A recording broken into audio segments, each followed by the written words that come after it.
ഇന്ന് ബ്രാറ്റിസ്ലാവയിലുള്ള നല്ലൊരു അടിപൊളി പാർക്കിലാണ് വന്നേക്കുന്നത്. ഇവിടുത്തെ പ്രത്യേകത എന്താണെന്ന് വെച്ചാൽ പ്രകൃതി വിൻ്ററിനെ വരവേൽക്കാനായിട്ട് ഒരുങ്ങുക. അപ്പം അതിലെ കുറച്ച് ചേഞ്ചസും കാഴ്ചകളൊക്കെ കാണിച്ചു തരട്ടെ. അപ്പം ബാ. കണ്ടോ, മരത്തിലെ ഇലകളുടെ നിറമെല്ലാം മാറി എല്ലാം കൊഴിഞ്ഞു തുടങ്ങി.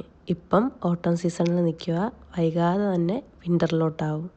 ഈ മരത്തിലുള്ള ഇലകളെല്ലാം പൊഴിഞ്ഞു, ഇപ്പം ചില്ല മാത്രമേ ഉള്ളൂ. ഇതിപ്പം എൻ്റെ സെക്കൻഡ് ടൈമാണ് ഞാനിവിടെ വരുന്നത്. ആദ്യം വന്ന സമയത്ത് ഭയങ്കര ചൂടായിരുന്നു, നമുക്ക് ചൂട് സഹിക്കാൻ വരത്തില്ലായിരുന്നു. പക്ഷെ ഇപ്പോൾ നല്ല തണുപ്പും.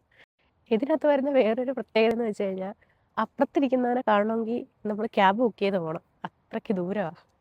ദൂരത്ത് നിൽക്കുന്ന ഒരാളെ കണ്ടുപിടിക്കാൻ വരെ കുറച്ച് ബുദ്ധിമുട്ടുണ്ട്, കാരണം അത്രയ്ക്ക് ഏരിയ ഉണ്ട് കേട്ടോ. നല്ല കാറ്റുണ്ട് കേട്ടോ. നമ്മൾ മൈൻഡ് ഭയങ്കര സ്ട്രെസ്സായിട്ടൊക്കെ നിൽക്കുകയാണെങ്കിൽ ഇവിടെ വന്ന് കുറച്ച് സമയം ചിലവഴിക്കുമ്പോഴത്തേക്കും നല്ലൊരു റിലീഫാവും. അപ്പോൾ ഇതൊക്കെയായിരുന്നു ഇവിടെ വന്നിട്ടുള്ള വിശേഷങ്ങൾ. ഞാനിവിടെ വന്നിട്ട് ഫസ്റ്റ് എക്സ്പീരിയൻസ് ആയതുകൊണ്ട് എനിക്ക് ഭയങ്കര എക്സൈറ്റ്മെൻ്റ് ആയിരുന്നു. അതുകൊണ്ട് എല്ലായിടവും ഒന്ന് കറങ്ങിയൊക്കെ നടന്നു കഴിഞ്ഞിട്ടാണ് തിരിച്ചു പോയത്. അപ്പോൾ വേറൊരു വീഡിയോയിൽ കാണാവേ. ബൈ.